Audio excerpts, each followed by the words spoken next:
pessoal do oitavo ano, tudo bem com vocês? Espero que esteja tudo bem. Nossa videoaula de hoje, eu vou estar fazendo uma revisão com vocês, já para a nossa prova bimestral, e vou estar terminando o conteúdo e passando uma atividade final do primeiro bimestre. Nós começamos o nosso livro com matrizes da arte no Brasil, né? Nós vimos a arte rupestre, vimos o que é matriz, agrafa, artefato, as pinturas parietais. Vimos também as tradições rupestres, né, brasileiras, a tradição amazônica, São Francisco, Planalto, litorânea, geométrica, meridional, agreste e nordeste. Passamos pelas esculturas e objetos, né, os artefatos indígenas, lembra os exemplos que nós usamos? Pedra, lítico, né, as cerâmicas. Vimos a Semana de Arte Moderna com a Tarsila do Amaral e fizemos a releitura do Abapuru. Passamos pelas matrizes africanas, os sudaneses, os muçulmanos e os instrumentos de percussão que eu pedi para vocês fazerem também. Passamos pela arte colonial portuguesa, foi a arte barroca, onde nós terminamos o nosso conteúdo na última videoaula e falamos sobre o aleijadinho.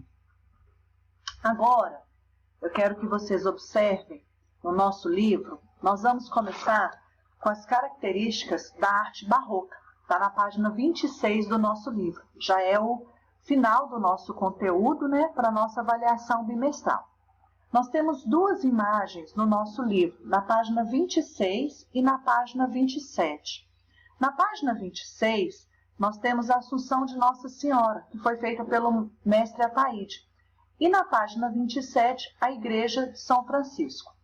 Qual que era o objetivo, né? As características dessa arte barroca? Se você observar aqui na Assunção de Nossa Senhora, a quantidade, né, de desenho, de cor que tem. O que eles colocavam, né, que eram as características? É o horror ao espaço vazio. Então, eles ornamentavam tudo. Os tetos, eles eram pintados com a ilusão de profundidade. Então, eles colocavam, né, tipo um andaime para fazer essas pinturas, e quando o pintor ele descia para ter essa noção de profundidade, subia e pintava de novo. Então, as pinturas elas sempre contavam algumas histórias, são conhecidas como pinturas narrativas. E essas pinturas, elas vêm desde a arte rupestre. Lembra que a gente fez a nossa atividade em sala com carvão? A pintura, ela conta uma história. Então, elas eram feitas nos tetos das igrejas, representavam santos, narravam episódios das suas vidas, né? Então, nós temos esses dois exemplos. A pintura da Assunção de Nossa Senhora e a Igreja de São Francisco. A diferença da Igreja de São Francisco, na página 27, é o tanto de ouro que tem nessa igreja. Então, ela é adornada em telha, madeira, ela é adornada em palha, em madeira, e o douraço a ouro, né? Essa igreja, ela é uma igreja católica, é uma igreja de São Francisco, lá em Salvador, na Bahia. Então, se você olhar os elementos, né, que tem, toda a diversidade que ela tem, os elementos barroco, as influências, né, tanto indígena quanto africana, tudo você encontra nessa pintura aqui da igreja. É uma igreja com muita coisa. Quando a gente viu no 7º ano, minimalista, que é o mínimo, né, de coisas para o máximo de ideias, é diferente da característica da arte barroca. Quanto mais ornamento, quanto mais ouro, quanto mais objetos tem, mais é a característica. Então, ele tem horror aos espaços vazios, e as pinturas normalmente são pinturas narrativas, que contam uma história. Agora, nós passamos para outra característica. Essa característica, já do barroco romano, é a azulejaria. É uma técnica portuguesa com revestimento cerâmico, e ela tem uma influência geométrica. Aqui no nosso livro, na página 28, nós temos a vista parcial do convento São Francisco, lá de Salvador também. contam as histórias, né? Os azulejos, as pinturas feitas no azulejo. E o Brasil, ele veio com essa técnica, trouxe, né, para expandir essa técnica aqui, só que não sabe exatamente os artistas que foram responsáveis, mas é uma técnica que veio e ela hoje traz uma influência muito grande. Nós temos uma atividade aqui no anexo D. No final do PowerPoint eu vou estar explicando para você essa atividade. Então, uma das características também é a azulejaria. Outra característica também, que a gente vai passar aqui no nosso livro, é o Brasil holandês. São algumas pinturas do Albert X. Aqui no livro nós temos 8 pinturas dele. Eu gostaria que você olhasse as pinturas, né? São pinturas tipos humanos da região. E essas pinturas, elas aconteceram entre 1637 e 1644. Quando os holandeses ocuparam a região de Recife. Então lá eles pegaram a comitiva, né? Essa comitiva teve um pintor que fez essas pinturas para estar narrando toda essa história. Qual que era o objetivo? De estar instalando uma colônia holandesa. E ele queria registrar. Então na página 29 nós temos essas pinturas. E na página 30 nós temos o artista viajante, que já é o Frans Post.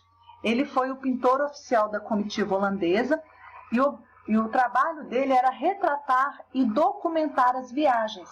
Nós temos aqui algumas imagens e nós temos as características, né, dessa pintura do Frans Post, que é uma linha horizontal, ele consegue ter a vegetação, ele consegue ver o céu, bem diferente das características barrocas, né? De horror aos espaços vazios. Agora não. A pintura ela começa a aparecer mais com o que a gente vê, com uma fotografia. Aquilo que os nossos olhos estão vendo, a pintura está retratando. E a gente termina o nosso conteúdo do primeiro bimestre com a Academia Imperial de Belas Artes. Com a chegada dos jesuítas no Brasil, né, eles vieram, lembra que o objetivo deles era catequizar, ensinar, né? Então eles trazem também um objetivo de fundar a Escola Real de Ciências. E essa Escola Real eles tentaram em 1816, mas não entrou em atividade imediatamente. Isso só aconteceu 10 anos depois, então foi em 1916 que surge a Academia Imperial de Belas Artes, a primeira escola de ensino artístico no Brasil. E ela foi no Rio de Janeiro. É essa imagem que nós temos da fachada do edifício da academia. E qual que era o que destacava, né? Essa arte acadêmica com os rígidos princípios para a cópia.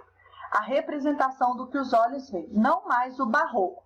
Agora eles começam a fazer as pinturas com aquilo que os olhos vão retratar. E você vai terminar esse conteúdo todo e você tem uma atividade no anexo I, que eu vou estar explicando para vocês agora. Então, assim, a gente finaliza o nosso conteúdo para a nossa avaliação bimestral. E finalizando esse conteúdo, a última atividade que eu vou estar passando para vocês é o seguinte. Você, aluna, agora, você vai fazer uma videoaula. Essa videoaula vai conter um panorama do conteúdo de artes, do que a gente estudou desde a página 3 até a página 31. Ele tem que ter duração assim, de 5 minutos. Você pode utilizar o seu livro para estar fazendo essa videoaula e estar explicando. O que que você vai explicar? Você vai começar o vídeo. Não esqueça de falar o seu nome completo e a sua turma, se apresentar, né? E você vai falar o que é arte, o que é matriz, o que é artefato. Gente, não precisa ler textos grandes, não. Você vai falar com as suas palavras o que você entendeu, o significado dessas palavras. Você vai falar das tradições, você vai citar 4 tradições e você vai mostrar o quadro que eu pedi para você fazer no trabalho. Lembra que eu pedi para você colocar o nome das tradições, a técnica? Você agora, e o tema, você vai estar mostrando. Depois, você vai falar das cerâmicas e a função de cada uma delas. Você vai escolher 2 cerâmicas e vai falar as funções dessa cerâmica. E você vai mostrar também o desenho da página 9. Depois você vai explicar a Semana de Arte Moderna, mostrando a releitura do Abapuru que eu pedi você para fazer. Então, você vai estar pegando o desenho que você fez do Abapuru e você vai estar mostrando esse desenho. Além de mostrar o desenho do Abapuru, você vai estar mostrando também o instrumento que eu pedi para você fazer com materiais recicláveis. Foram algumas atividades que eu pedi durante esse primeiro bimestre. Então, você vai estar pegando o instrumento que você fez e vai estar mostrando no vídeo a releitura do Abapuru e o instrumento musical. Depois, você vai estar fazendo a atividade do anexo D. Você vai lá no anexo D, lá tem um desenho de azulejaria, é tipo esse desenho aqui azul. Você vai pegar, vai fazer o anexo D e vai mostrar a sua atividade pronta. E para finalizar o nosso livro, o nosso conteúdo, na página 31 está pedindo também para você ir lá no anexo I. É o último anexo lá do nosso livro. Você vai pegar esse anexo, ele abre, é um anexo bem grande e tem uma atividade. Você vai encontrar, né, na imagem o autorretrato de Pedro Américo e você vai estar mostrando, para finalizar o seu vídeo, essa última atividade, que é o anexo I. Então, aqui a gente finaliza todo o conteúdo do primeiro bimestre com essas atividades e essa revisão para a prova bimestral, uma avaliação bimestral. Finalizando com o seu vídeo, né, que é uma forma de estar ajudando você também para estar estudando para avaliação. Se vocês tiverem alguma dúvida, pode mandar depois. Que Deus abençoe sua vida. Lê com bastante atenção, marque com marca-texto o livro, mostre as atividades que eu pedi para você estar fazendo e assim a gente finaliza, viu? Deus abençoe, saudades de você, 8º ano, e em breve a gente vai estar voltando, tá? Um beijo.